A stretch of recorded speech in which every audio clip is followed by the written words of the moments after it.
Okay, Hamlet.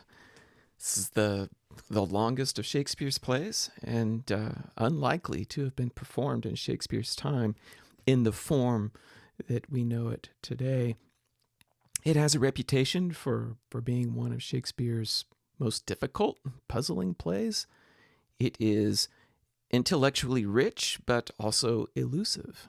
Its hero is scintillating, hauntingly charming, but also at times frustrating and occasionally boring.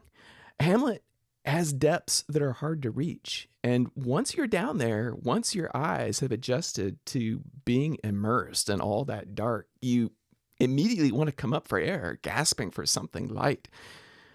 There's also something about it that's incredibly claustrophobic. It is a drama of interiority.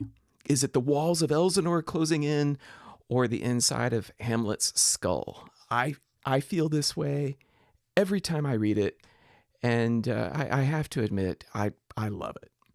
The image that you see here is a still from an excellent 1921 German silent film adaptation. You can watch the whole thing on YouTube. In fact, the female actor here, Asta Nielsen, played Hamlet. Her performance is captivating, but the screenplay does depart widely from the source material. In this version, Hamlet is born female, but is brought up as a boy to preserve the royal line. She falls in love with Horatio, who doesn't discover the truth of Hamlet's sex until she dies in his arms at the end of the film. In the scene that you see here, she's listening through a chink in the wall and overhears the Rosencrantz and Guildenstern characters discussing Claudius's intent to have her executed by Fortinbras later. And after they fall asleep, she sneaks into their room. She rewrites the commission so that their heads get chopped off instead. So it follows that part of Shakespeare's story pretty closely. Nielsen was not the first female actor to play Hamlet. There's a long history of women playing the part. In the late 18th century and early 19th centuries, Sarah Siddons, the premier female actor of her generation, played the role many times. And a century later, another female superstar, Sarah Bernhardt, was acclaimed for her performance of the part. Here she is, photographed posing with an actual human skull, supposedly given to her by the French author Victor Hugo. In 1900, she played Hamlet in the first film adaptation of the play. It's just one scene, the sword fight between Hamlet and Laertes, lasting just a couple of minutes.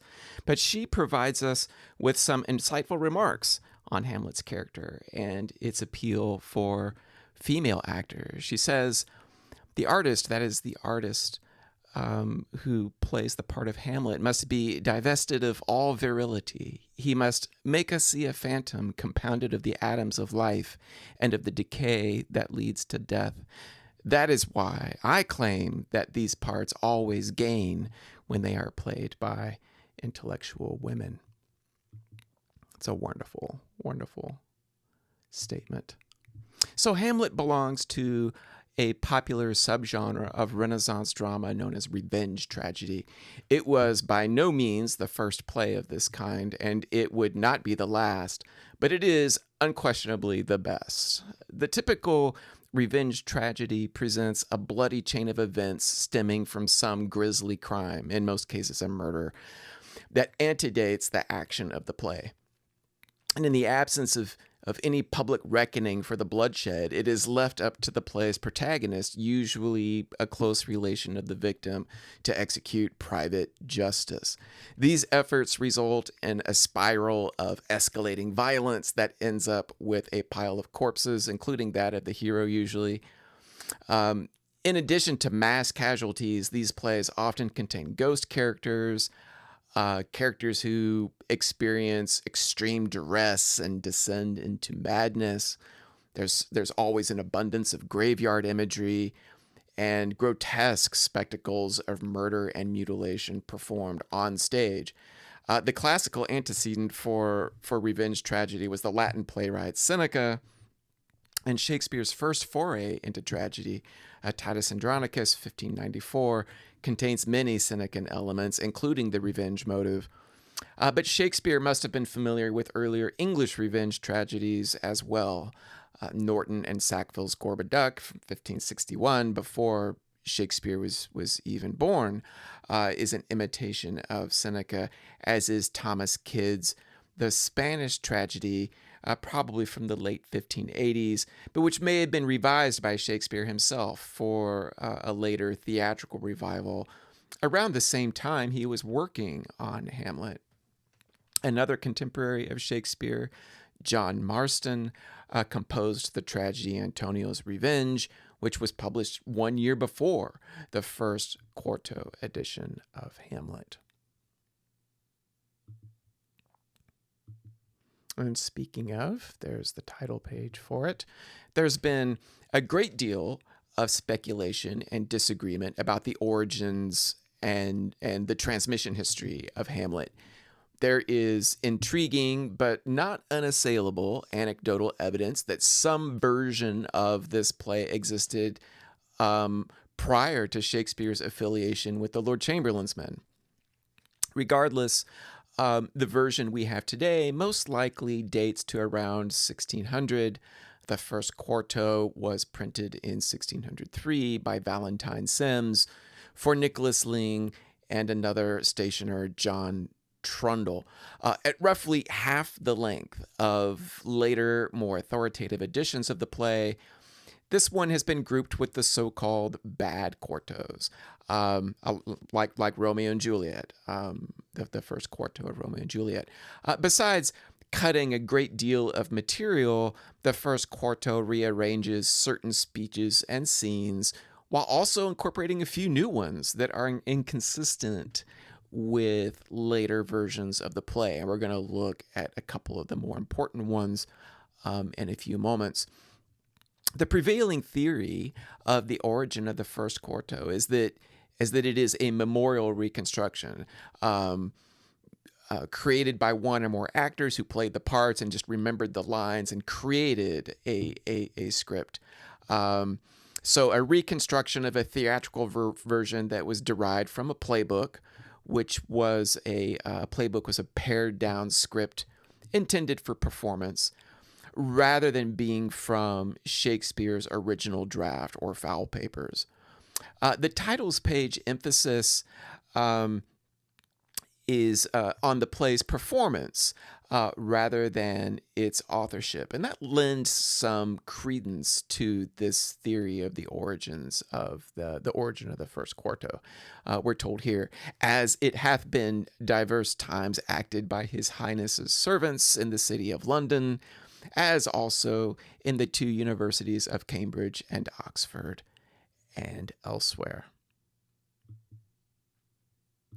So just looking at a couple of examples of how the first quarto differs from the version that we know today. Here's the scene. This is the end of what we know as Act 3, Scene 4, where Hamlet has this a violent confrontation with his mother in her bedroom. I'll put a transcription of it up there. Hamlet says, "O mother, if ever you did my dear father love, forbear the adulterous bed tonight, and win yourself by little as you may. In time it may be you will loathe him quite. And mother, but assist me in revenge, and in his death your infamy shall die." And the Queen's response here, nothing like the Queen's response in later versions of the play. Hamlet, "I vow by that majesty that knows our thoughts and looks into our hearts, I will conceal, consent, and do my best, what stratagem soever thou shalt devise." Hamlet says, "It is enough. Mother, good night. Come, sir," he's speaking to Polonius's corpse lying on the floor, "I'll provide for you a grave who was in life a foolish prating knave." So this idea that the Queen, that Gertrude is collaborating with Hamlet in his revenge is quite different, obviously, from what we know based on later versions of the play. Here's another example. This is scene 14 in the first quarto. This scene doesn't even exist in later versions of the play. It's a conversation between Horatio and the Queen. Horatio comes in and says, "Madam, your son is safe arrived in Denmark. This letter I even now received of him, whereas he writes how he escaped the danger and subtle treason that the king had plotted. Being crossed by the contention of the winds, he found the packet sent to the King of England, wherein he saw himself betrayed to death. As at his next conversing with your grace, he will relate the circumstance at full." And the Queen says this of Claudius: "Then I perceive there's treason in his looks that seemed to sugar o'er his villainy. But I will soothe and please him for a time, for murderous minds are always jealous. But know not you, Horatio, where he is?" Talking about Hamlet now. "Yes, madam," Horatio says, "and he hath appointed me to meet him on the east side of the city tomorrow morning. Oh, fail not, good Horatio, and withal commend me a mother's care to him. Bid him a while be wary of his presence, lest that he fail in that he goes about." So again, she's more involved in Hamlet's revenge here in the first quarto than she is in later versions. And there's the title page to the second quarto. Looks a lot like the first because the same stationer published it. The second quarto, curiously, appeared within months of the first one. Once again, Nicholas Ling was the publisher, this time, however, venturing on his own. Valentine Sims was at this point preoccupied with other rather large projects, so printing duties fell to James Roberts, who had originally registered the play with the Stationers' Company in 1602. The title page now emphasizes the play's correctness and completeness, and scholars generally agree that this version must be based on an authorial source, as it would have been much too long for performance. So after the second quarto, Hamlet would not appear in print again until the first folio in 1623, which gives us a third distinct version of the play. The folio text is considerably shorter than the second quarto. Most notably, much of Act 4, Scene 1, including Hamlet's final soliloquy, is entirely absent from the folio.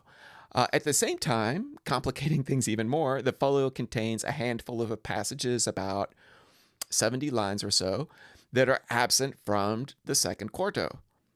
Further complicating matters, there are hundreds of individual word changes between the two editions, between quarto 2 and the folio, and modern editors have made various attempts to build a complete edition of Hamlet by combining elements of the second quarto and the folio.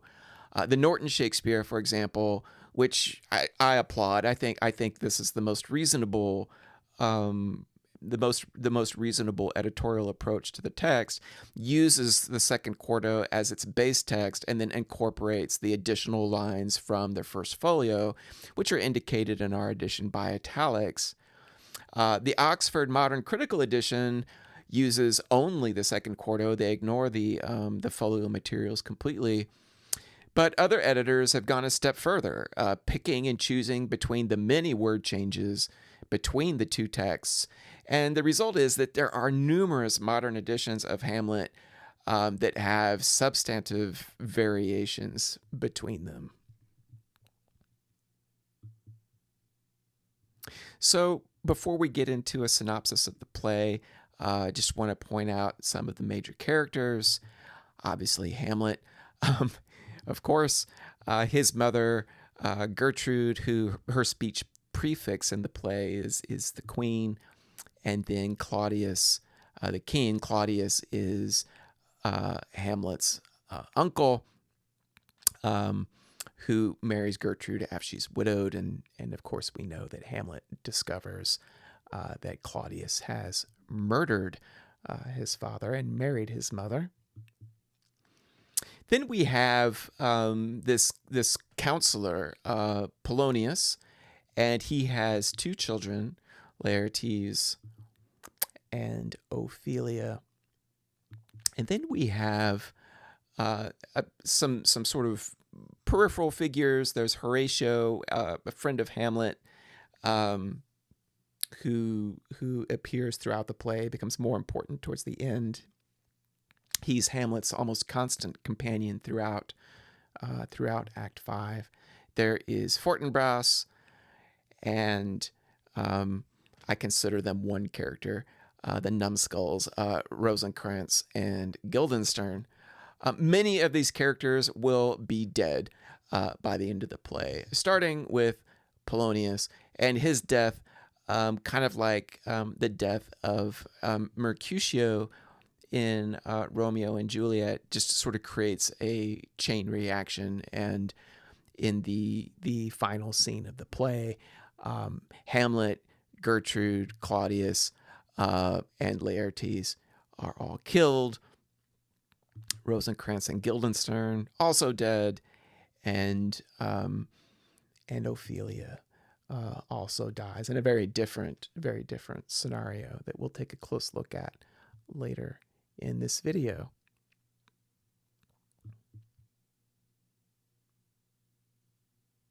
So, in no version of Hamlet, neither of the quartos or the 1623 folio is Hamlet divided all the way through into acts and scenes. That is the invention of later editors, but those act and scene divisions are helpful. But not all editors break the play exactly the same way. The scenes really. So we've got our 5 acts, and I'm using again the Norton scene breaks. So we've got 5 scenes in Act 1, 2, in Act 2. Act 3 is very long, 6 scenes. And for that reason, by the way, I've decided to do this synopsis by scene rather than by act, because some of these acts just can't contain too much material. Make it a little easier for you all if I do it by scene, I think. So Act 4 has 4 scenes, and Act 5 has 2. So Act 1, here is, this is William Blake's drawing of Hamlet and the ghost of his father. It's just absolutely delightful. I love this image. Blake was always attracted to the otherworldly elements in Shakespeare's plays. Most of his illustrations of Shakespeare focus on supernatural beings, dreams, ghosts. Love it. Love that image. So scene 1 of Act 1. King Hamlet's ghost has been sighted prowling the ramparts of Elsinore, and Horatio and several watchmen observe and speculate upon its appearance and what it might signify. Troubled by the incident, they decide to inform young Hamlet. And scene 2. Claudius has taken his dead brother's place on the throne and married his widow, Gertrude. He confirms Fortinbras's threat and dispatches an embassy to Norway to notify the newly seated king of his nephew's maneuvers and solicit an appropriate response to avoid any further conflict with Norway. Polonius' son, Laertes, petitions Claudius for permission to return to school in Paris. It was not unusual at that time for somebody to have to ask the monarch for permission to leave the country, which Claudius grants. Hamlet is later denied permission to return to his studies in Wittenberg until he has recovered from mourning his father's death. Hamlet discloses in soliloquy that it is not so much the loss of his father that troubles him as it is his mother's abrupt remarriage to his uncle. Horatio, Bernardo, and Marcellus arrive and tell Hamlet about the ghost sightings. Hamlet suspects the ghost signifies foul play and agrees to meet his friends later that night so that he might witness the ghost for himself. In scene 3, Laertes bids farewell to his sister Ophelia and advises her to be wary of Hamlet's motives in courting her. Polonius arrives and cautions Laertes against the many pitfalls that young courtiers encounter while traveling abroad. After Laertes departs, Ophelia admits to her father to receiving Hamlet's advances, and Polonius casts further doubt on Hamlet's motives and forbids her from having any further intercourse with him. In scene 4, Hamlet meets Horatio and Marcellus for the night watch and encounters his father's ghost. The specter beckons the prince to follow him to a more private location. His friends warn him of the danger and try to restrain him, but he obeys the ghost's command.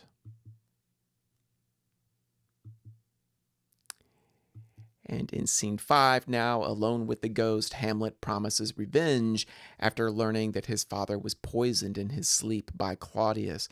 Afterward, he meets with Horatio and Marcellus. He does not disclose to them what he just learned or what he intends to do about it, but with a little ghostly encouragement, he swears them to secrecy regarding what they have witnessed and makes them promise not to speculate with others regarding his mood or behavior. So then we get to Act 2. This is a drawing by another English artist, Henry Fuseli. He was a prolific illustrator of Shakespearean subjects in the late 18th century.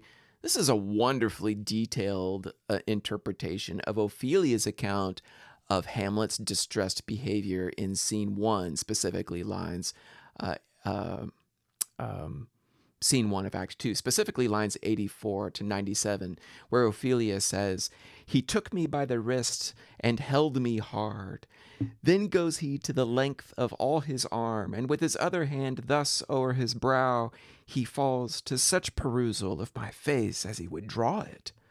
Long stayed he so.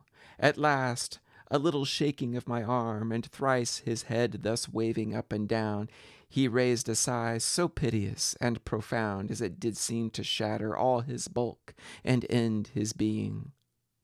That done, he lets me go, and with his head over his shoulder turned, he seemed to find his way without his eyes, for out of doors he went without their helps, and to the last bended their light on me."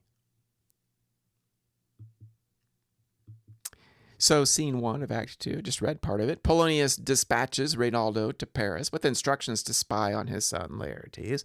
And after Reynaldo exits, Ophelia comes and reports to her father on Hamlet's bizarre behavior, some of which I just read to you. After she confirms refusing Hamlet's love overtures as instructed, Polonius concludes that he misjudged Hamlet's motives and that the prince suffers from love melancholy and that this must be reported to Claudius. Scene 2, troubled by the sudden change in Hamlet's disposition, Claudius and Gertrude recruit two of his friends, Rosencrantz and Guildenstern, to draw out whatever is troubling Hamlet and report back to them. Meanwhile, the king's ambassadors have returned from Norway with news that Fortinbras's uncle has stymied his nephew's planned invasion, but seeks permission for his army to pass through Denmark on the way to waging war against Poland. Confident that unrequited love for his daughter is the source of Hamlet's madness, Polonius shares his theory with Claudius and Gertrude and proposes spying on Hamlet when he's alone with Ophelia. Their discussion is interrupted by Hamlet's entrance. Polonius casually engages with Hamlet, whose nasty evasiveness confirms his suspicions. After Polonius leaves to arrange the interview with Ophelia, Hamlet is approached by Rosencrantz and Guildenstern, who likewise get very little out of him. The arrival of a troupe of actors interrupts their conversation. Hamlet welcomes the players and solicits an impromptu performance of a speech describing a scene from the Trojan War. Hamlet is impressed by the performance and invites the troupe to remain at Elsinore and perform an amended version of a play called The Murder of Gonzago, by which he hopes to corroborate the ghost's account of Claudius's murderous guilt. And that is how Act 2 concludes. Act 3, this is another illustration by Fuseli. This one, a large-scale painting of the ghost confronting Hamlet in Gertrude's closet. And we're going to look at this scene later in this video. The Queen's description, looking at lines 115 to 121, is particularly apt for how Fuseli has portrayed the scene here. The Queen says, "Alas, how is it with you that you do bend your eye on vacancy, and with the incorporeal air do hold discourse? Forth at your eyes your spirits wildly peep, and as the sleeping soldiers in the alarm, your bedded hair, like life and excrement, start up and stand on end." I love his hair. It's great hair. So, first scene of Act 3. Rosencrantz and Guildenstern report their inconclusive observations to Claudius and Gertrude. Ophelia consents to being used as bait to test her father's theory that Hamlet's ominous behavior is the effect of unrequited love. Ophelia takes her place. Claudius and Polonius conceal themselves and listen in as Hamlet berates and curses her. Polonius believes Hamlet's cruelty confirms his theory, but the king, for reasons he obviously cannot disclose, is not so sure, but assents to a new proposal to allow Polonius to eavesdrop on Hamlet in private conversation with his mother. In scene 2, Hamlet coaches the actors ahead of their performance and requests Horatio's assistance in judging Claudius's reaction to the upcoming murder scene. When it finally arrives, the king, clearly agitated, makes a hasty exit, confirming Hamlet's suspicions. Afterward, Rosencrantz and Guildenstern, and eventually Polonius as well, notify Hamlet that he has been summoned by his mother to speak with her in private. Extra period there. Scene 3. Just as Hamlet interpreted the king's perturbation during the player's performance as confirmation of his guilt, the king himself now realizes the serious threat Hamlet poses to his sovereignty. To dispose of him, Claudius decides to send him on an embassy to England to collect an unpaid tribute. After notifying Rosencrantz and Guildenstern of this plan, he attempts to repent of his terrible crimes, but feels prayer is ineffectual so long as he continues to enjoy the benefits of what he has done. At this moment, Hamlet sneaks up from behind with his sword drawn, but then withdraws after he concludes that striking Claudius down immediately after he has repented of his sins would guarantee his passage straight to heaven, a mercy denied to his own father. We'll obviously need to talk about that scene some more. Scene 4, Polonius hides behind an arras, behind a wall tapestry, as Hamlet confronts his mother about her remarriage to Claudius.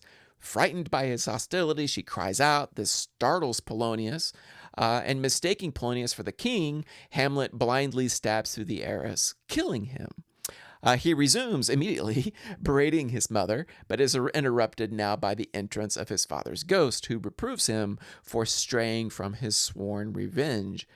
Gertrude cannot see or hear the ghost and thinks her son's gone completely crazy. Hamlet pleads for her to desist from sleeping with Claudius and swears her to secrecy regarding his state of mind. He's been notified of the diplomatic mission to England, which he correctly surmises is just a ploy to have him killed. After he exits, dragging Polonius's corpse, Claudius enters, and Gertrude maintains that Hamlet has gone mad and slain Polonius. Recognizing the political consequences of what has transpired, Claudius orders Rosencrantz and Guildenstern to quickly recover the body and prepares to meet with his counselors to determine how best to countenance the event. In scene 5, Hamlet is packing for his journey to England when Rosencrantz and Guildenstern barge in to arrest him. They demand that he tell them the location of Polonius's body, and he answers evasively and, of course, contemptuously, and they lead him away to be presented before the king in scene 6. Claudius acknowledges Hamlet's popularity with the common people, for which reason he must be dealt with cautiously. Hamlet is brought forward and he discloses the location of Polonius's corpse. Claudius informs him that he's being dispatched to England for his own safety, but later reveals in soliloquy that he will be sent with sealed letters ordering his execution. So, Act 4, this is a painting by Benjamin West, a contemporary Fuseli. This obviously shows Ophelia. Laertes is distraught by her condition at this point in the play. And we'll have a lot to say about that later. Scene 1 of Act 4, Fortinbras lands with his forces on the coast of Denmark, through which he must pass to carry out his invasion of Poland. And Hamlet's there too. He's getting ready to embark for England, and he sees these ships arriving from Norway. And after querying a Norwegian captain about his country's motive for war, he reflects on his own circumstances. It's his last soliloquy, in fact, and we'll take a look at that later. Scene 2, Ophelia has gone mad, and her strange temper and woeful rantings have roused suspicions and kindled rumors. She appears before the king and queen, dancing and singing snatches of popular love songs.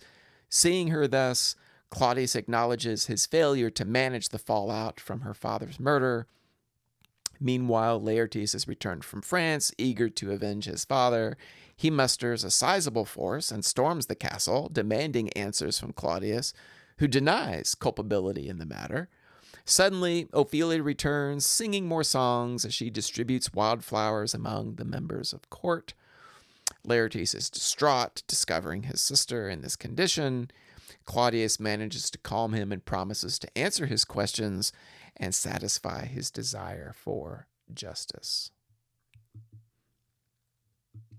In scene 3, Hamlet is back in Denmark, we learn. Horatio receives a letter from him recounting, this is a wonderful letter, how his ship was attacked by pirates, and during the melee, he became separated from his countrymen, who escaped and sailed on to England without him. And included with this letter are several more addressed to Claudius, and he asks Horatio to see that these letters are delivered, and then to meet him where he waits in hiding somewhere outside the castle. In the first quarto, it's the eastern part of the city, but I imagine he wants him to meet him in the cemetery.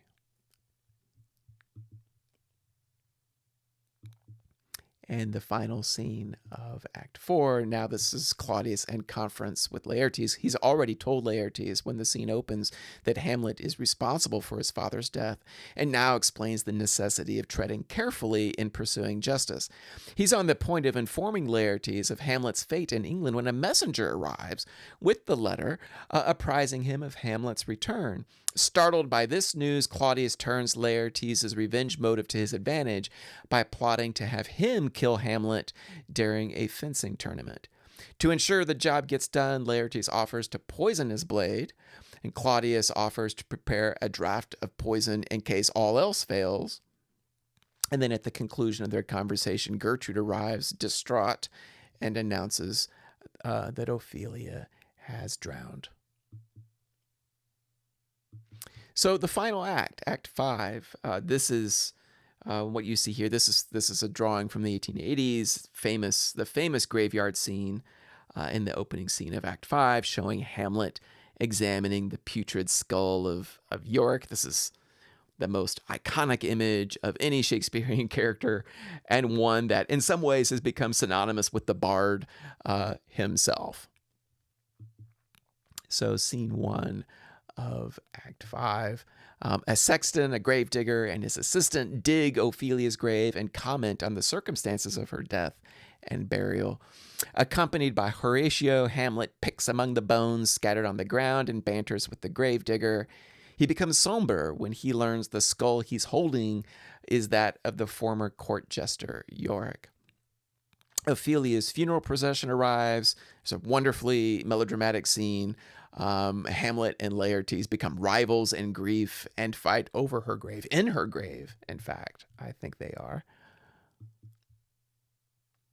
And in the last scene, Hamlet recounts for Horatio how on board the ship en route to England, he intercepted the king's commission for his beheading and replaced it with a cunning forgery demanding the executions of Rosencrantz and Guildenstern instead. We're going to take a much closer look at this speech later. With documentary evidence of Claudius's attempt on his life, Hamlet seems more determined than ever to kill him. A courtier, Osric, interrupts the conversation to notify Hamlet of a proposed fencing match with Laertes. Despite Horatio's suspicions, he accepts the challenge. During the bout, Hamlet's early advantage leads Gertrude to drink unwittingly from the poisoned cup prepared by Claudius and intended for Hamlet. Shortly after, Hamlet is wounded by the poisoned rapier, and during the ensuing struggle, he manages to strike Laertes back with the same poisoned weapon. The queen dies, and Laertes, also dying, confesses to conspiring with Claudius to kill the prince, and upon hearing this, Hamlet first strikes Claudius with the poisoned rapier, and then compels him to drink whatever's left from the poisoned cup as well. Horatio attempts suicide, but is prevented by a dying Hamlet, who urges him to live on and restore honor to his name. He recommends Fortinbras as the next king of Denmark. Returning from his campaign in Poland, Fortinbras arrives at the castle at the same time as the English ambassadors, who've come to report the executions of Rosencrantz and Guildenstern. And after they survey all this carnage, Horatio orders the corpses to be displayed as a caution to others, and under the direction of Fortinbras, Hamlet receives military honors. And that's how the play ends. It's a long one. Okay, so at this point, we'll start looking at some of the key scenes of the play. The first one I'm going to talk about right at the beginning. There's a lot of exposition in this scene. Act 1, Scene 1, lines 67 to 124. This is Marcellus and Horatio discussing the recent conflict with Norway. In some ways, this information is just as important as the appearance of the ghost. It's a discussion about Denmark's geopolitical situation, more specifically the country's relationship with Norway. We learn here that the king of Norway, Fortinbras, was recently killed in battle by King Hamlet, and that as a result of that defeat, Norway had to give up a significant portion of land to Denmark.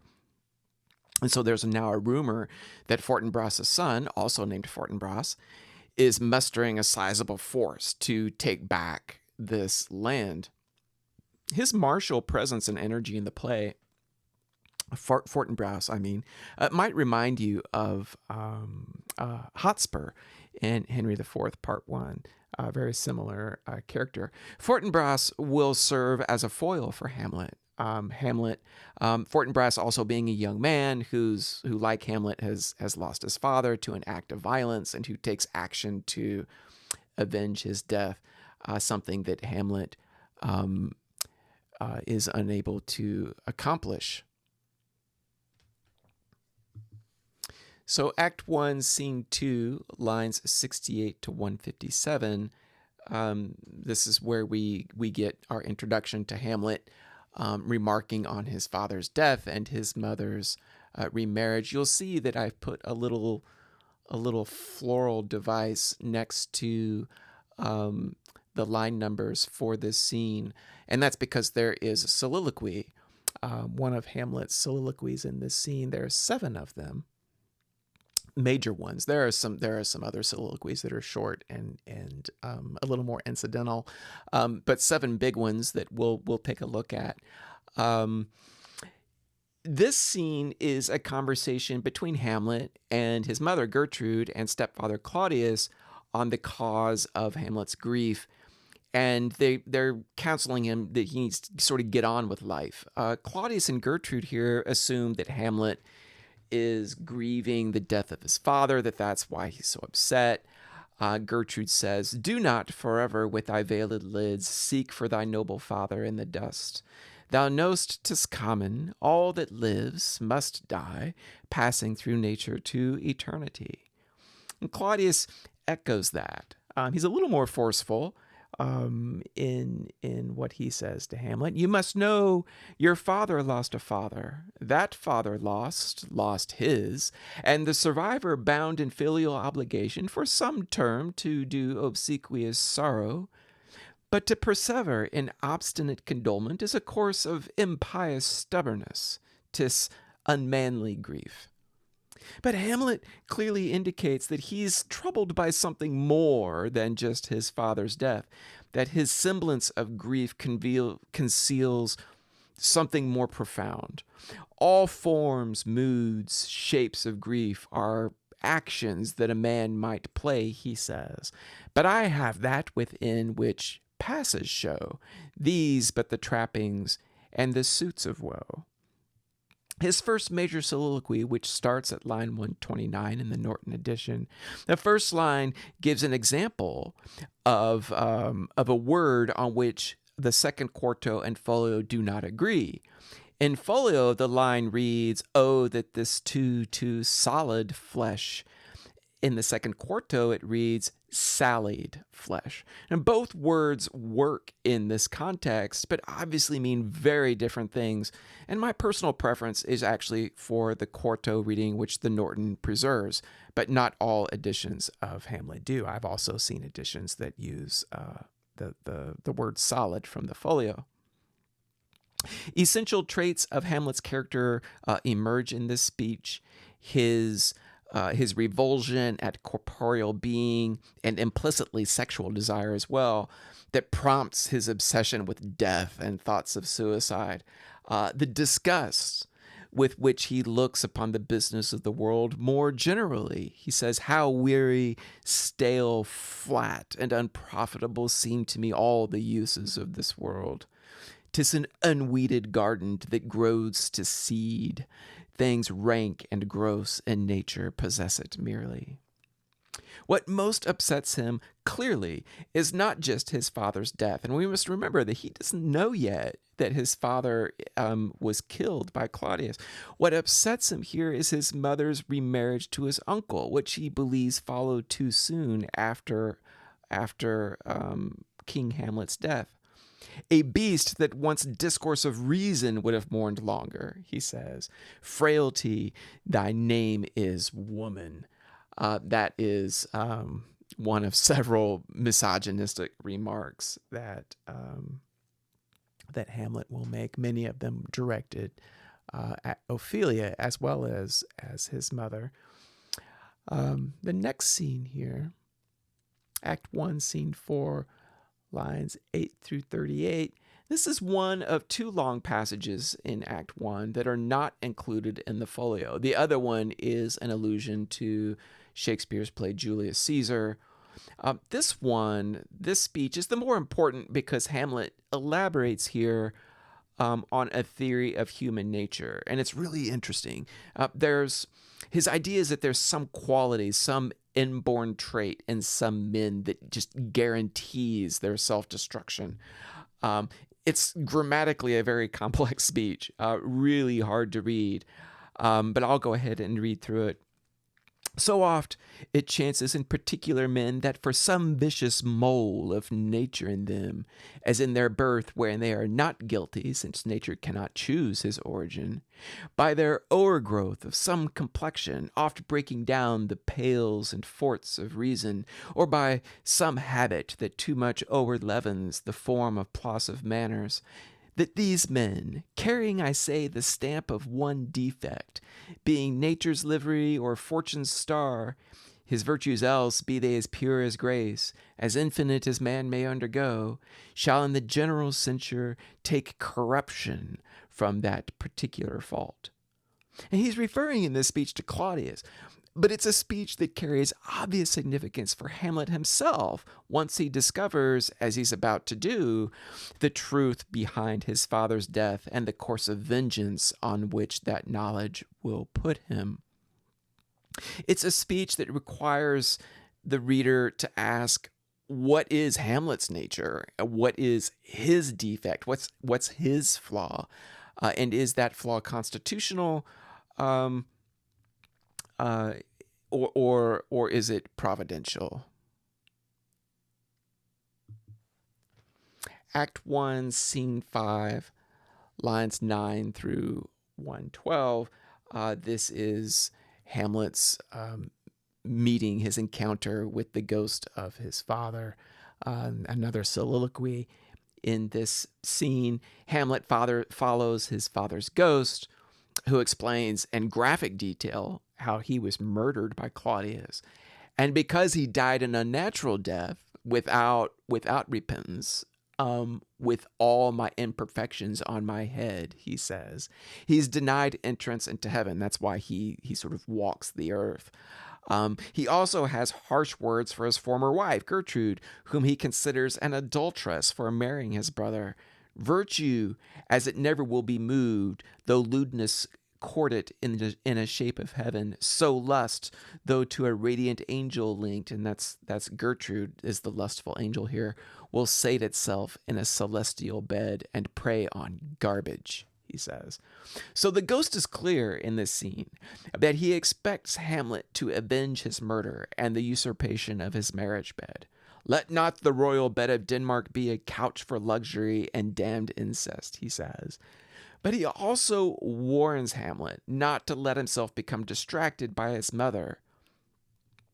He sternly directs Hamlet to concentrate his vengeful energy on Claudius. And at this point, Hamlet seems eager to comply. In the soliloquy that follows this interview, he says, "Thy commandment all alone shall live within the book and volume of my brain, unmixed with baser matter. Yes, by heaven." And yet, immediately after he says these lines, he ejaculates, "Oh, most pernicious woman." So already then, without his even being conscious of it, it seems, he's deviating from his father's instructions. And the last scene from Act 1, this is Scene 3, going backwards a little bit, lines 5 through 49, and then lines 87 through 130. This is Polonius and Laertes counseling Ophelia regarding Hamlet. This is the first scene with Polonius and Ophelia, and I'm talking about it last on this slide because it's gonna link to the scenes that we look at in Act 2. This entire family, Hamlet destroys everyone, all of them. He will murder Polonius. He'll drive Ophelia to despair, madness, and finally death.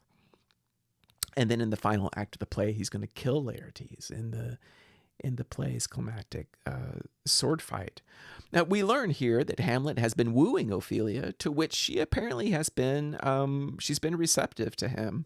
But both Laertes and Polonius, the latter, Polonius in more forceful terms, counsel Ophelia on how to respond to Hamlet's courtship, both persuading her that Hamlet cannot be trusted, in part because he's a prince and she's not of his rank.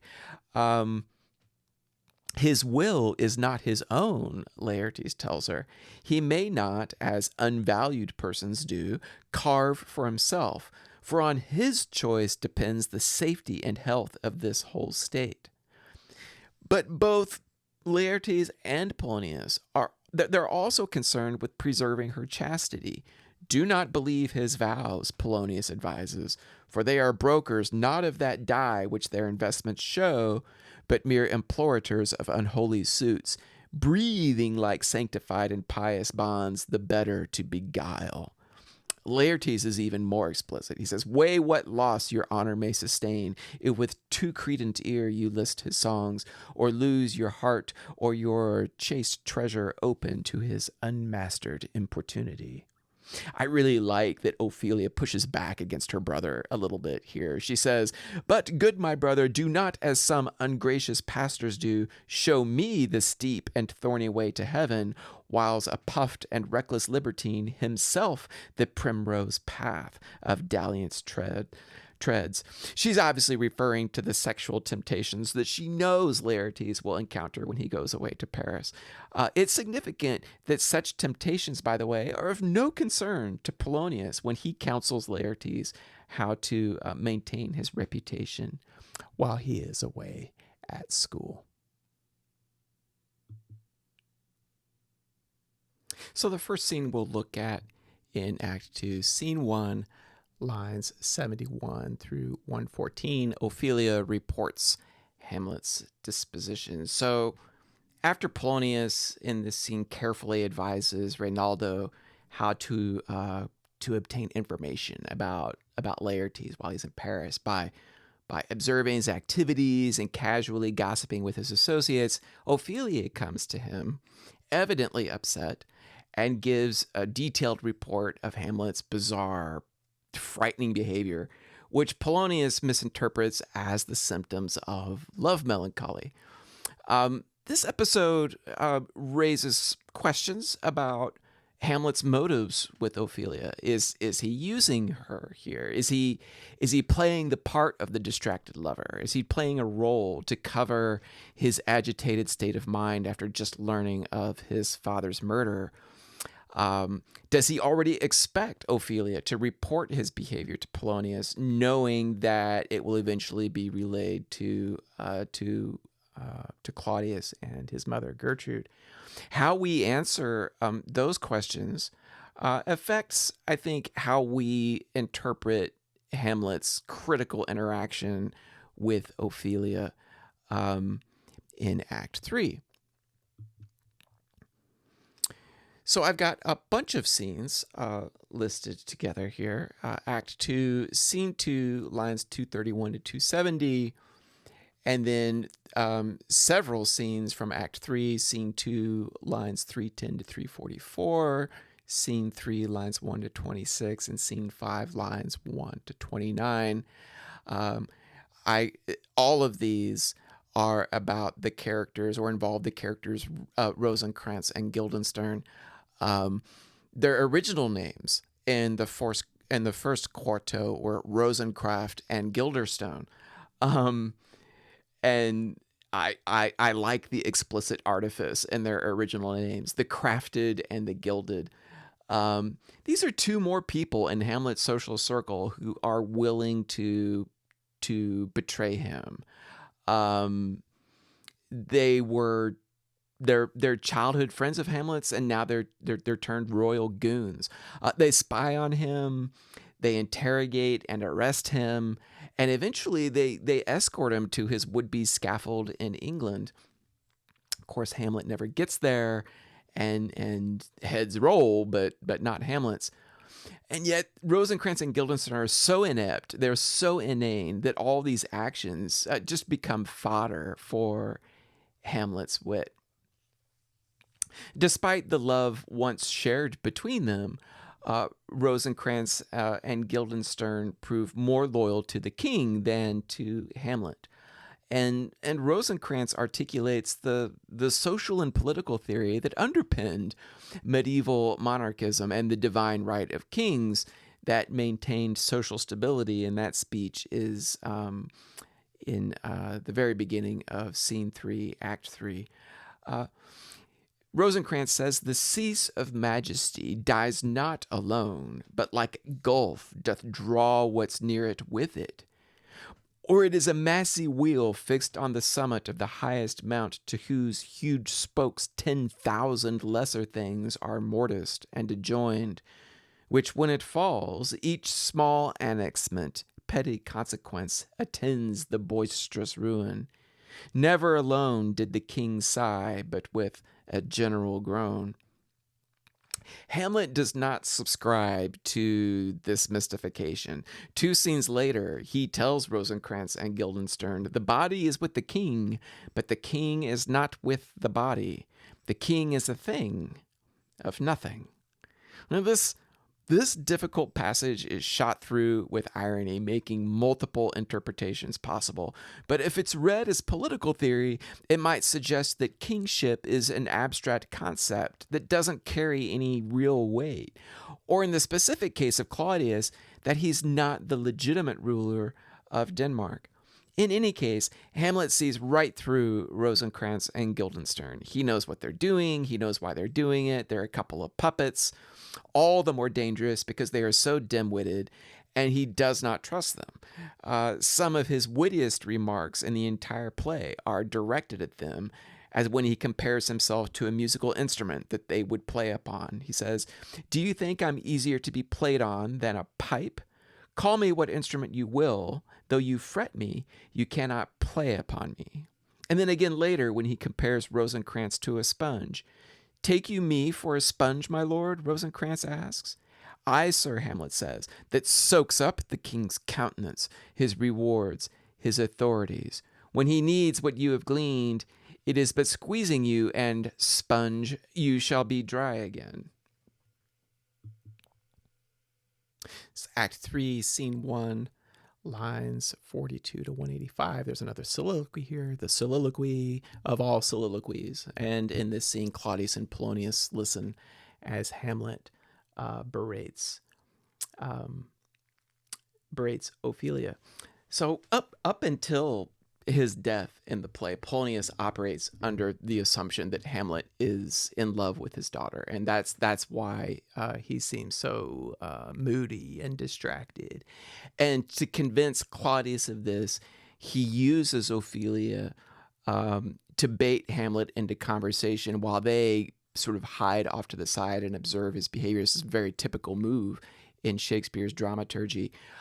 When Hamlet enters the scene, he's not yet espied Ophelia, and he hasn't seen her yet. And he delivers his fourth major soliloquy. And like I said, it's the most famous of all of them, the to be or not to be speech, which is a lengthy meditation on the nobility of suicide, to take arms against a sea of troubles and by opposing end them, he says. This is a kind of a Roman conception of suicide that Horatio adopts near the end of the play. It's also a speech about fear, the fear of what happens after death, when we cross the border of what he calls the undiscovered country from whose bourne no traveler returns. Reminds me of the great 20th century poet Philip Larkin, who has his great meditation on death, Obad, the anesthetic from which none come. What is it? The anesthetic from which none come round. That's it. The anesthetic from which none come round. That's Philip Larkin. That uncertainty about what happens after we die, he says, is what compels us to go on enduring pain and misery in the world. In that sleep of death, what dreams may come when we have shuffled off this mortal coil must give us pause. There's the respect, he says, that makes calamity of so long life. Towards the end of this key speech, he extrapolates from consideration of suicide the dilemma of carrying out any act for which the outcome or consequence is in doubt. Thus conscience does make cowards, and thus the native hue of resolution is sicklied o'er with the pale cast of thought, and enterprises of great pitch and moment with this regard their currents turn awry and lose the name of action. It's a really sharp distinction between the meditative Hamlet that we observe here and the emotional sadism with which he addresses Ophelia immediately after this speech. He impugns her honesty, and to be fair, she has refused his letters and love tokens. He says that he never really loved her in the first place, that she would be better off in a nunnery than lying with a man breeding more filth, and that women are artificial, they're untrustworthy, they're vain. And in a particularly provocative line, because I think it's one that must catch Claudius's attention and performance, is when he says, "We will have no more marriage. Those that are married already, all but one, shall live. The rest shall keep as they are." And after he leaves, Ophelia gives this great speech assessing Hamlet's apparent decline. She says, "I, of ladies most deject and wretched, that sucked the honey of his musicked vows, now see what noble and most sovereign reason, like sweet bells jangled out of time and harsh, that unmatched form and stature of blown youth, blasted with ecstasy." The exchange between Hamlet and Ophelia confirms for Polonius that Ophelia is, of course, the origin of Hamlet's distraction. But Claudius is not so sure. Love, he says. His affections do not that way tend. There's something in his soul over which his melancholy sits on brood, and I do doubt the hatch and the disclose will be some danger. And it's at this point that Claudius decides to dispose of Hamlet by sending him to England, although it's unclear here. He may not yet be determined to kill him, but he's convinced he's got to get him. He's got to get him away.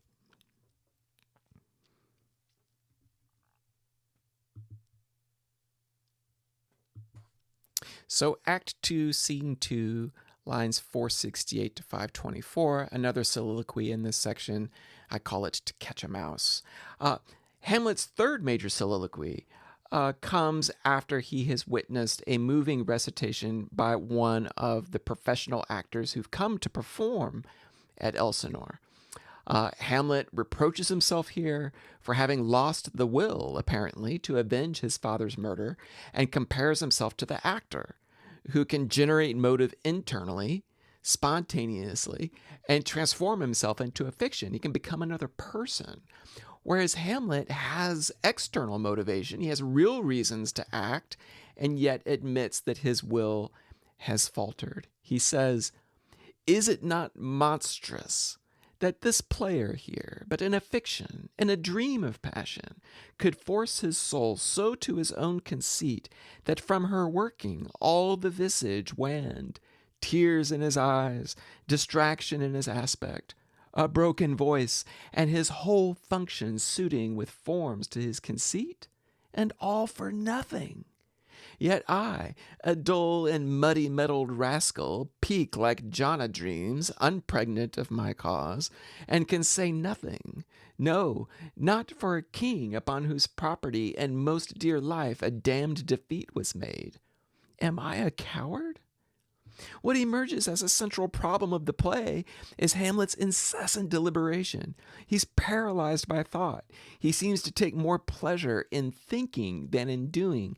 And in this speech, he recognizes this tendency in himself. Ultimately, he rationalizes his inaction by casting doubt on the ghost's testimony. He needs more proof of Claudius's guilt and decides the best opportunity to get it is to observe how Claudius reacts to a recreation of his crime in the player's performance of the murder of Gonzago. The play is the thing, he says, wherein I'll catch the conscience of the king. And he says this even though he's just witnessed in the player's performance of a moving episode from the Trojan War, he's just witnessed a demonstration of the power of theater, of mimesis, to stimulate spontaneous and artificial emotions in an audience. So how could he trust anything that the king, that any emotion the king might show during the play?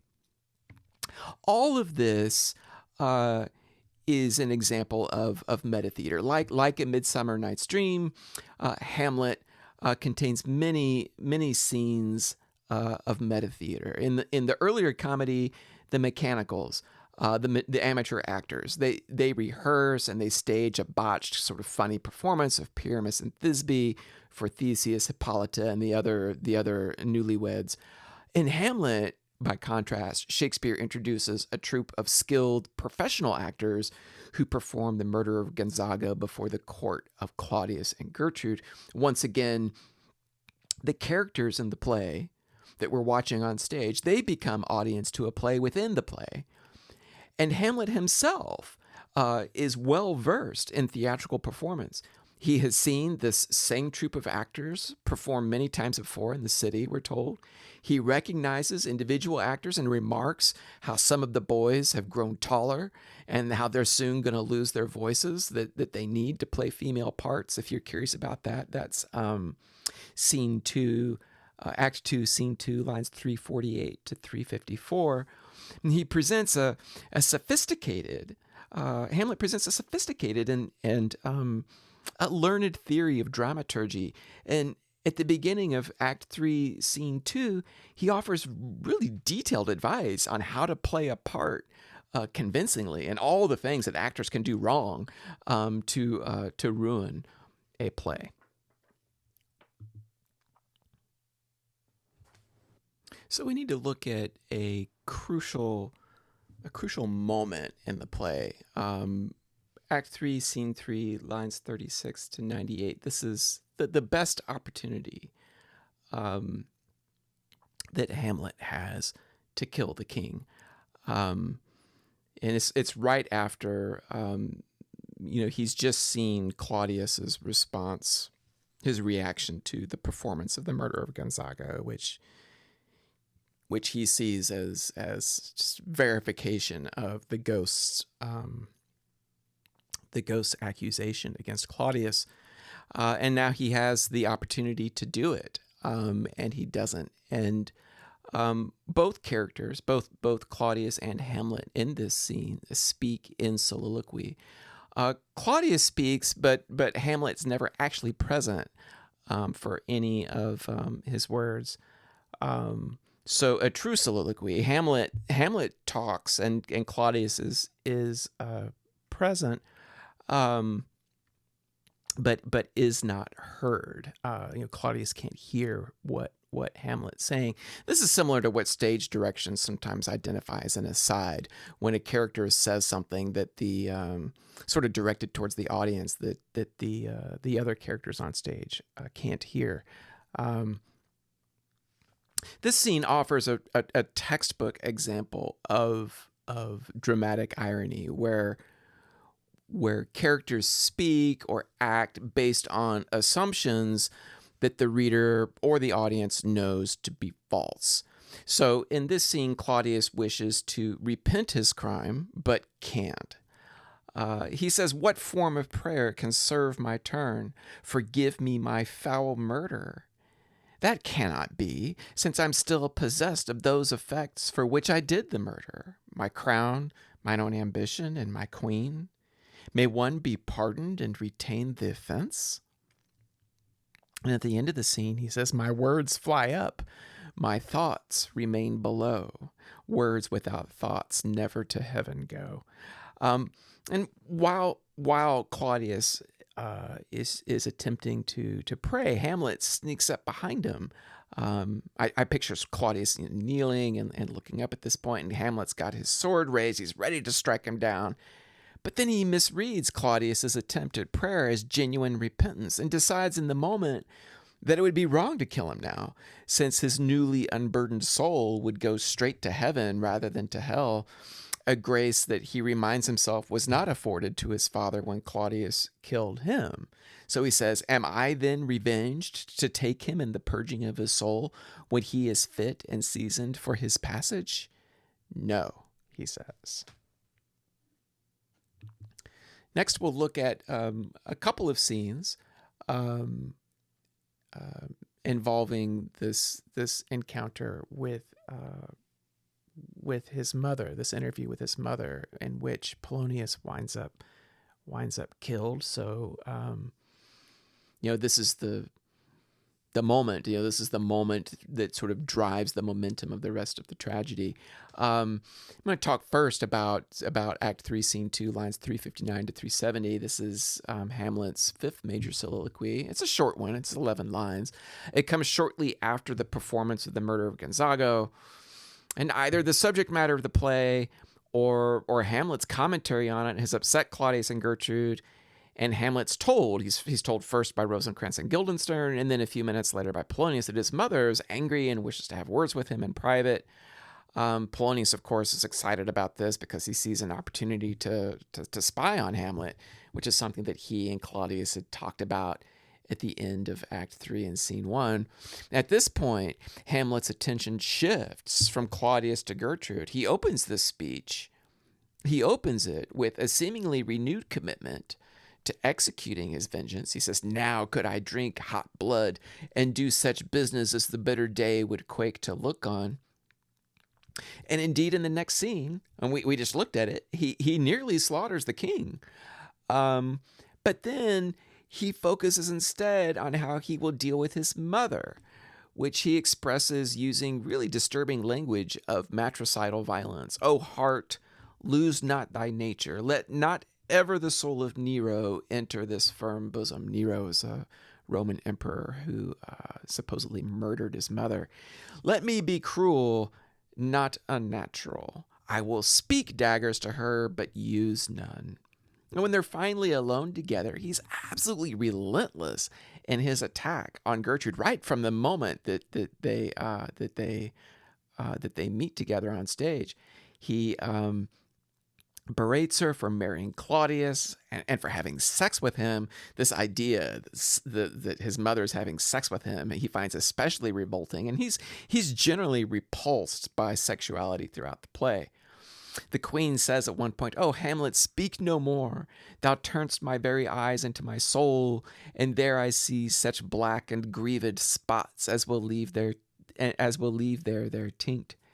Hamlet says, "Nay, but to live in the rank sweat of an enseamed bed, stewed in corruption, honeying and making love over the nasty sty." That's horrible. And the queen says, "Oh, speak no more, speak to me no more. These words, like daggers, enter in my ears." And at this point, the ghost makes another appearance. And the ghost, this is interesting, it seems to be able to choose who can and cannot see him. And just like the ghost of Banquo in Macbeth, this ghost is a little less ambiguous because other characters have seen it. Horatio has seen the ghost. Marcellus and the others, the other guards have seen the ghost. Hamlet, of course, can see him. And he understands immediately why the ghost appears. "Do you not come, your tardy son, to chide that, lapsed in time and passion, let's go by the important acting of your dread command?" So he knows why the ghost is there. Gertrude, who doesn't see the ghost, believes that this is further evidence of her son's madness, which Hamlet vehemently denies, insisting that it is rather moral outrage that she has married his uncle and sleeps with him. And his language here is that of the stern spiritual counselor addressing the recalcitrant sinner. "Lay not that flattering unction to your soul that not your trespass but my madness speaks. It will but skin and film the ulcerous place, whilst rank corruption mining all within infects unseen. Confess yourself to heaven, and do not spread the compost on the weeds to make them ranker." I think he's really broken his mother down here, and he says, "Forgive me this, my virtue, for in the fatness of these pursy times, virtue itself of vice must pardon beg. I must be cruel only to be kind." This sanctimoniousness comes from a man who just a few minutes earlier has killed someone. He's murdered a man. He repents the act, but he also makes clear that Polonius got what he deserved. "Thou wretched, rash, intruding fool," he says, addressing the corpse directly, "I took thee for thy better." That is to say, he thought it was Claudius behind the arras, and perhaps hoped it was Claudius behind the arras. "Take thy fortune," he says. "Thou find'st to be too busy is some danger." So the murder of Polonius, like I said before, like that of Mercutio and Tybalt in Romeo and Juliet, it sets in motion a sequence of tragic events that gain a momentum that ultimately is too powerful to be resisted. So Act 3, Scene 4, lines 230 to 263, Scene 6, the very beginning of it, lines 1 through 11, and Act 4, Scene 4, skipping ahead a little bit, lines 5 through 24. All of these scenes, in all of them, Claudius remarks on the domestic and political consequences of Polonius's death, of his murder. He quite rightly understands the political implications if Polonius's murder becomes the subject of public rumor. You might remember, some of you, the prologue of the second part of Henry IV, where rumor, the personification of rumor, speaks on stage. Claudius says, "It will be laid to us, whose providence should have kept short, restrained, and out of haunt this mad young man." And he explains to Gertrude that they must try to counter any rumors and limit the reputational damage. "We'll call up our wisest friends," he says, "and let them know both what we mean to do and what's untimely done.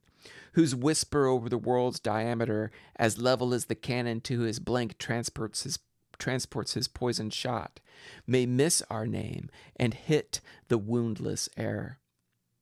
So Claudius now realizes the urgency of getting rid of Hamlet, but he also understands how careful he must be. There are two problems. The first one is domestic in nature, how to manage his mother's reaction to losing her son. The second problem, and the much larger problem, is a political one. How dangerous is it, he says, that this man goes loose? Yet must not we put the strong law on him? He's loved of the distracted multitude, who like not in their judgment, but their eyes. And where 'tis so, the offender's scourge is weighed, but never the offense. And he elaborates on these points later in Act 4, Scene 4, to Laertes. And he repeats many of the same points. And this speech has this additional interest to me because he really expresses the strength and genuineness of the love that he has for Gertrude. He tells Laertes, the queen, his mother, lives almost by his looks, and for myself, she is so conjunct to my life and soul that as the star moves not but in his sphere, I could not but by her. The other motive why to a public account I might not go is the great love the general gender bear him, who dipping all his faults in their affection, work like the spring that turneth wood to stone, convert his gyves to graces, so that my arrows, too slightly tempered for so loud a wind, would have reverted to my bow again, but not where I have aimed them.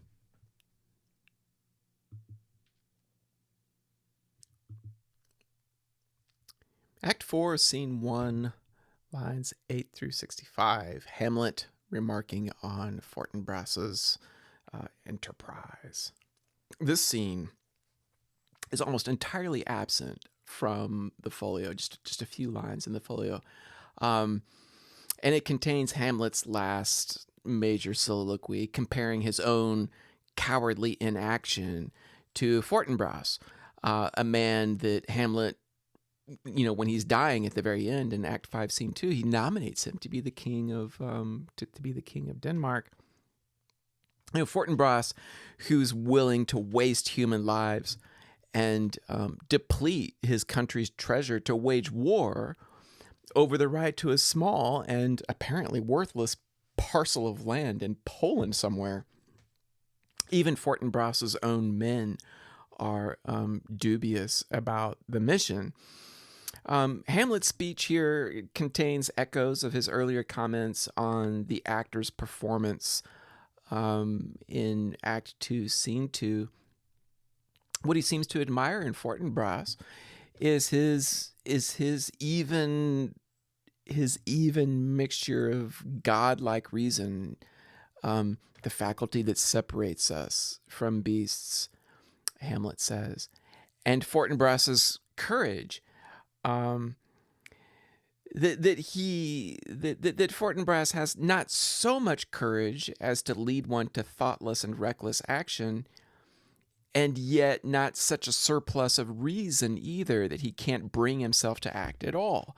So in Fortinbras's military campaign, Hamlet observes a man's action who is motivated by some principle, however trifling, but a man who's not so abundantly principled as to foment doubt and paralyze his will to act.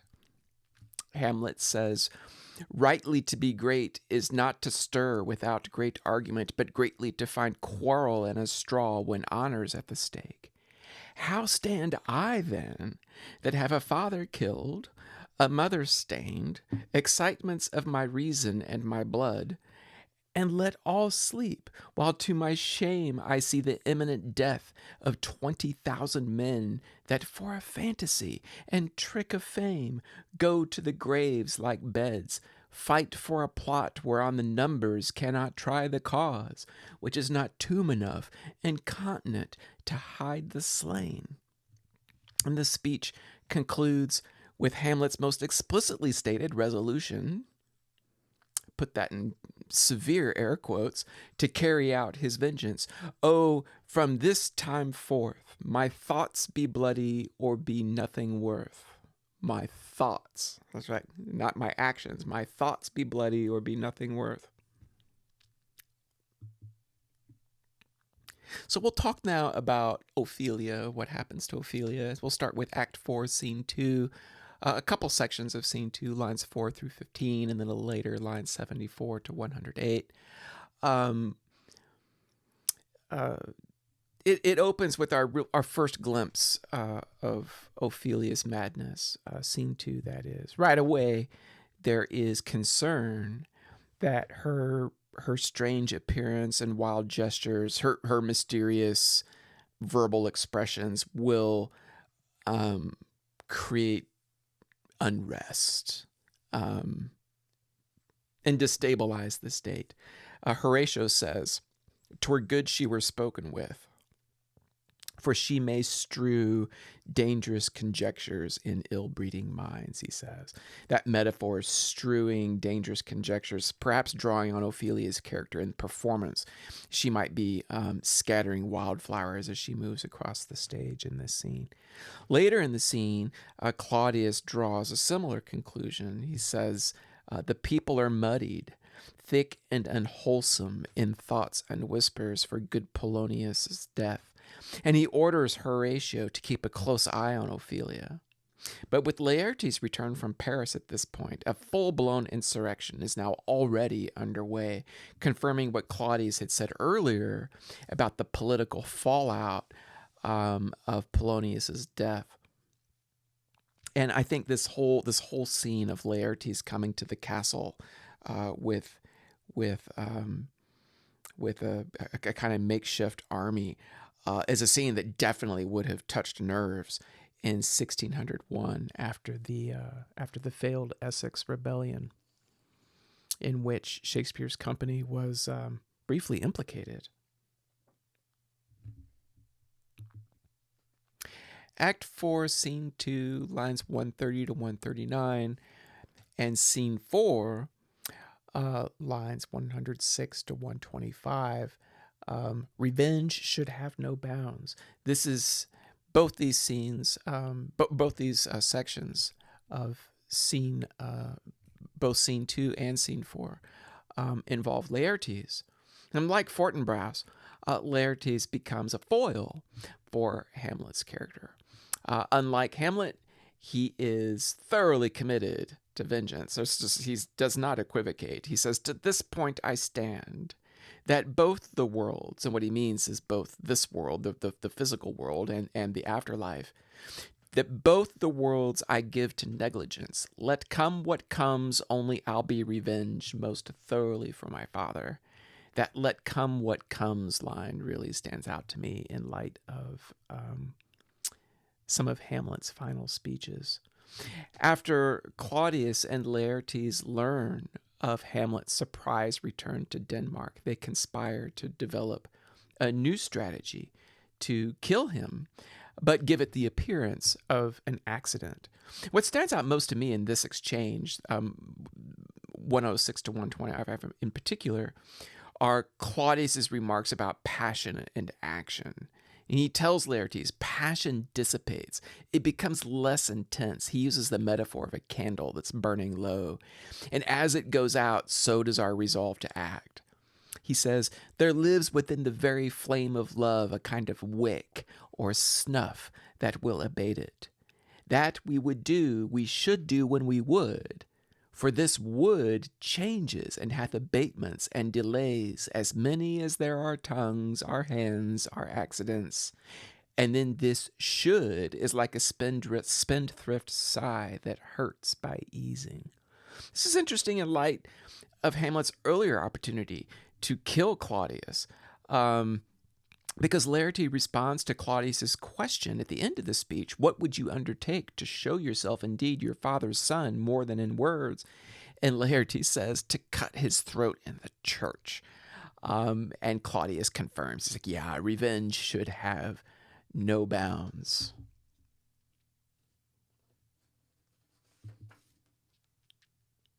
So finally, we're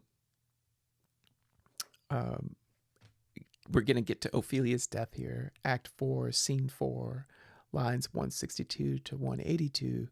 And then after she's dead, Act 5, Scene 1, lines 1 to 27. And then much later in that scene, lines 196 to 221. All of these sections deal with Ophelia's death and the question of suicide. Her death is described by Queen Gertrude, another woman, which is interesting. And she provides the details of Ophelia's sudden death, her drowning in a river. Her account, Gertrude's account, makes the drowning seem more like an accident. She fell into the river, and then her clothes filled with water, became heavy, pulled her under, and because she was already in this state of mental derangement, she didn't really even understand what was happening to her. She never called out for help, and she died. In the next scene, however, at the beginning of Act 5, the gravedigger and his assistant discuss her death as a suicide and suggest that it was only because of her social class, a gentlewoman they call her, that the coroner declared her death accidental, which allows her to be buried in hallowed ground, a Christian burial. The issue comes up again during her funeral. Hamlet, watching from a distance, he doesn't even realize yet who's being buried, remarks to Horatio that it appears a simple service, the kind of service, he says, that's reserved for suicides. And when Laertes, who's at the funeral, inquires about the curtailed service, he gets offended at the priest's remark that her death was doubtful, and that were it not for royal favor, she should in ground unsanctified been lodged. And Laertes gets really irate with that remark, says there's no way that she committed suicide. The death of Ophelia was a popular subject for artists in the late 18th and 19th centuries. Perhaps the most popular scene for illustration in all of Shakespeare, despite the fact that it doesn't even take place on stage. Gertrude's account is so picturesque, it's so vividly imagined, that it's quite easy, and I think for readers especially, to overlook that a theater audience would never see Ophelia's death. So when artists portray the scene, they're not really representing the play as it was performed, but as we imagine it when we read. And the backdrop for this scene, for this slide, is a detail from a painting by John Everett Millet. You see his signature down there in the bottom right corner of the screen. The Death of Ophelia. The painting dates to around 1851, 1852. It's in the Tate Gallery, London today. Certainly the most famous depiction of Ophelia, and a classic example of the mid-19th century pre-Raphaelite aesthetic. The model for this painting was Elizabeth Siddal. She would also model for and later marry the poet and painter Dante Gabriel Rossetti. One of the stories behind this image is that she lay for hours in a tub of water heated by candles, and when the candles burned out, she agreed to stay in the cold water several hours longer, became deathly ill afterward.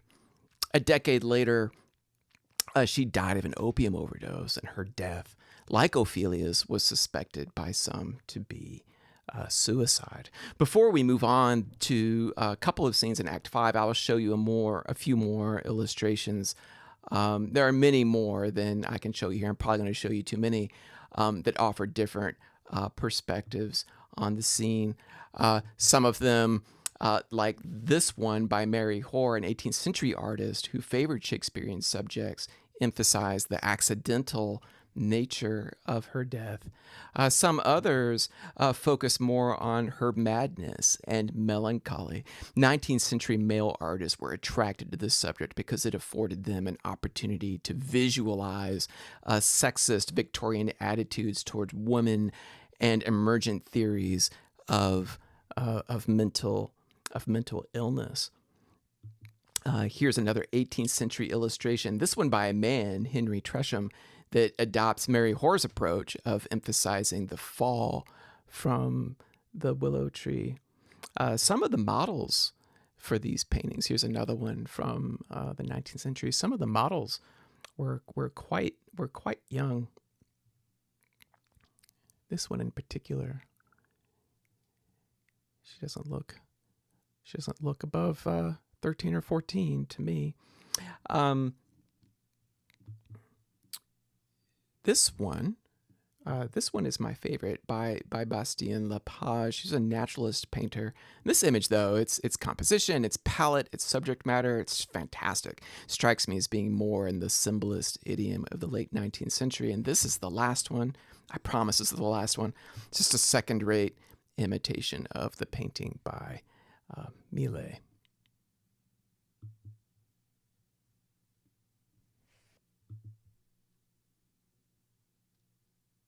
Your worm is your only emperor for diet.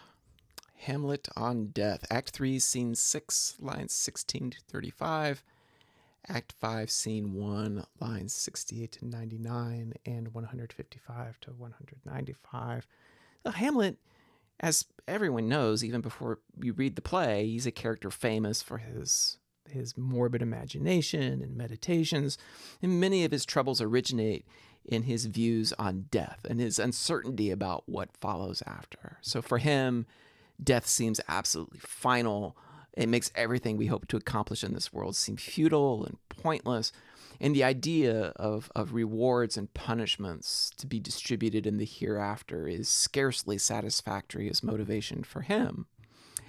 We see it in his to be or not to be speech, for example. And we see it in Act 3, Scene 6, when Claudius interrogates Hamlet about the location of Polonius's dead body.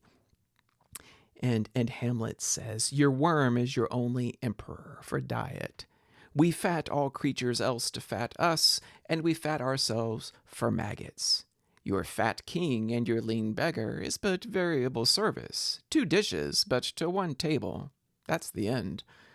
And there's more of the same in the graveyard scene in Act 5 as he contemplates the skulls that the grave diggers flinging up out of the open grave. The skull of the court jester Yorick leaves an especially strong impression on him. It's a very famous speech. Alas, poor Yorick, I knew him, Horatio, a fellow of infinite jest, of most excellent fancy. He hath borne me on his back 1,000 times, and now how abhorred in my imagination it is. My gorge rises at it. Here hung those lips that I have kissed I know not how oft. Where be your jibes now, your gambols, your songs, your flashes of merriment that were wont to set the table on a roar? Not one now to mock your own grinning. Quite chapfallen. Now get you to my lady's table and tell her, let her paint an inch thick, to this favor she must come. Make her laugh at that. And he asks Horatio, dost thou think Alexander, he means Alexander the Great, dost thou think Alexander looked to this fashion in the earth? Horatio says, even so. Hamlet says, and smelt so. Ugh, even so, my lord. To what base uses we may return, Horatio? Why may not imagination trace the noble dust of Alexander till it find it stopping a bunghole? Alexander died. Alexander was buried. Alexander returns to dust. The dust is earth. Of earth we make loam. A loam is a kind of plaster. And why of that loam whereto he was converted might they not stop a beer barrel? So finally, this will be the last scene we look at, Scene 2, lines 1 through 53 and 182 to 195. There is special providence in the fall of a sparrow. So the last scene of the play begins with Hamlet explaining to Horatio in greater detail how on the ship carrying him to England he discovered Claudius's commission for his head to be chopped off, which he's kept. He's kept that document, and he shows it to Horatio and swapped it. He swapped it on the ship for a forgery ordering the execution of Rosencrantz and Guildenstern. And the episode shows Hamlet in a really new light, not doubtful, gutless, and impulsive, but clear-sighted, confident, and calculating. What's most noteworthy, however, is the emphasis he places on providence. The idea that when he was doing these things, sneaking into Rosencrantz's and Guildenstern's cabin in the middle of the night and rifling through their belongings, forging the commission to behead them, ratifying it with his father's seal, and then swapping out the authentic document, that he was acting not according to his own will, which has been the source of all his dithering up to this point, but rather acting a part already scripted for him. And he uses theatrical metaphors, interestingly, importantly, I think. He uses theatrical metaphors to describe it. Rashly, he says, and praised be rashness for it. Our indiscretion sometimes serves us well when our deep plots do fall. And that should learn us there's a divinity that shapes our ends, rough hew them how we will. Being thus benetted round with villains, ere I could make a prologue to my brains, they had begun the play. I sat me down, devised a new commission, wrote it fair. How was this sealed? Horatio asks. Why, even in that was heaven ordinate, Hamlet says. I had my father's signet in my purse. What Hamlet is suggesting in this narrative is that his motive to act is not something to reason through, but something simply to accept. And it requires more space and time than I have here in this video to really adequately develop this idea, and it's something I'm still sort of working through myself. But this gives us a starting point for some discussion. Another illustration of this comes when Horatio tries to discourage Hamlet from accepting Laertes' challenge. Hamlet admits to having misgivings about it. Maybe he even suspects that some treachery is afoot, but he accepts the part that he's been assigned. Horatio says, if your mind dislike anything, obey it. I will forestall their repair hither and say you are not fit. Not a whit, Hamlet says. We defy augury. There is a special providence in the fall of a sparrow. If it be, 'tis not to come. If it be not to come, it will be now. If it be not now, yet it will come. The readiness is all. Since no man of aught he leaves knows what is it to leave betimes. Let be. This stoic speech, the last he makes before the fatal duel with Laertes, echoes through the remainder of the play. We can trace it in his apology to Laertes, which seems to me entirely sincere. It's one of Hamlet's more honest moments in the play, where he confesses in the third person his madness is poor Hamlet's enemy. His defiance of augury shapes as well the grammar of his broken speech to the bystanders and witnesses to his death, including the theater audience. You that look pale and tremble at this chance, had I but time, oh, I could tell you, but let it be. And his last words to Horatio, too, are likewise broken off. I do prophesy the election lights on Fortinbras. He has my dying voice. So tell him, with the occurrence more and less, which have solicited, the rest is silence. There's no point in continuing, no point in getting on, going further. What Hamlet seems to have embraced in the play's climactic scene defies the moral economy of the social, familial, and political world of Elsinore, so that even Horatio's moralizing speech at the end of the play seems completely unsatisfactory.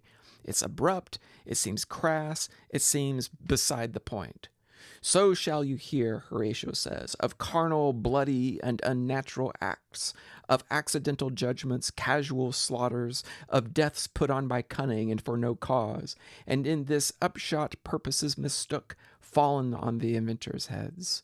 All this can I truly deliver. Truth? These moral platitudes ring somewhat hollow here. It is a flimsy house, built too close to the edge of the battering sea. The boards tremble, the shingles clatter, the nails squeak in their sentry stations. It is a speech to answer back disaster. It's a speech to restore sense and order, to make a pithy fable out of all this havoc, to offer us the comfort and convenience of a lesson, which seems to us by now a futile exercise, because we are already haunted by Hamlet's long arrival at the solution to his serious question, to be or not to be. Let be. Let it be. The rest is silence.